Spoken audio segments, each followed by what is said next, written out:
భారత్ పై తీవ్ర ప్రభావం చూపిస్తోంది ఇరాన్ ఇజ్రాయిల్ వార్. ఎక్కడికక్కడ పెట్రోల్ బంకులలో నో స్టాక్ అనే బోర్డులు కనిపిస్తున్నాయి. ఇక కిలోమీటర్ల మేర క్యూ లైన్లు కట్టినా కూడా దగ్గరికి వచ్చిన తర్వాత పెట్రోల్ దొరకపోవడంతో కొంతమంది పెట్రోల్ దొరకదేమో అని డబ్బాలలో నింపించుకొని వెళ్ళడంతో అక్కడ ఘర్షణ వాతావరణం కూడా నెలకొని కనిపిస్తోంది. గ్యాస్ దొరక్క కొంత జనాలు కూడా ఇబ్బంది పడుతున్న విషయాన్ని మనం చూస్తున్నాం. ఇప్పటికే హాస్టల్స్ కి సంబంధించి, టిఫిన్ సెంటర్స్ కి సంబంధించి, హోటల్స్ కి సంబంధించి చాలా వాటిని క్లోజ్ చేసిన సందర్భాలను కూడా మనం చూసాము. ఈ నేపథ్యంలో ప్రజలు కూడా కొంత పానిక్ అవుతున్నారు. పానిక్ అవ్వాల్సిన అవసరం లేదు, పానిక్ కాకండి అని ప్రభుత్వం ఒక పక్క నుంచి హెచ్చరిస్తూనే ఉంది. ఈ నేపథ్యంలో కొంత లాక్డౌన్ దిశగా అడుగులు పడే అవకాశాలు కనిపిస్తున్నాయా అంటూ కూడా ఒక చర్చ అయితే మొదలైంది. ఎందుకు అనంటే నిత్యావసర సరుకుల ధరలు ఖచ్చితంగా పెరగబోతున్నాయి.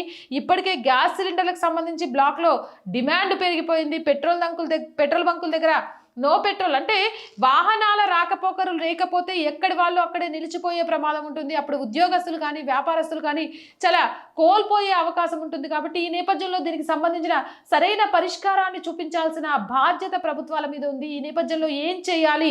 ఇళ్లలో ఉండే వర్క్ ఫ్రమ్ హోమ్లు ఇవ్వడం కానీ, లేకపోతే అత్యవసరం ఉంటే తప్ప వాహనాలను బయటికి తివ్వకుండా ఉండడం కానీ, లేకపోతే పెద్ద పెద్ద ఫంక్షన్స్ విషయంలో కానివ్వండి, మిగిలిన విషయంలో కానీ ఆంక్షలు విధించడం. అంటే 50 మంది 100 మంది గుమ్మిగూడి చేసే ఫంక్షన్ల విషయంలో ఆంక్షలు విధించే అవకాశం. అంటే ఇక్కడ ఏదో జబ్బులు వ్యాపిస్తాయని కాదు, 100 మంది ఫంక్షన్స్ అంటే అక్కడికి వచ్చే వాహనాలకు సంబంధించి కానీ, అక్కడ గ్యాస్ సిలిండర్లకు సంబంధించి కానీ కొరత ఏర్పడి దానివల్ల కొంత అటు ఇటు అయ్యే అవకాశం ఉంటుంది. కాబట్టి ఇలాంటి వాటి విషయంలో కొన్ని ఆంక్షలు విధించే అవకాశాలు ఉన్నాయి అంటూ కూడా ఒక చర్చ అయితే మొదలైంది. ఏదేమైనా ఇరాన్ యుద్ధ ప్రభావం, యుద్ధ టెన్షన్ అయితే భారత్ లో కనిపిస్తోంది.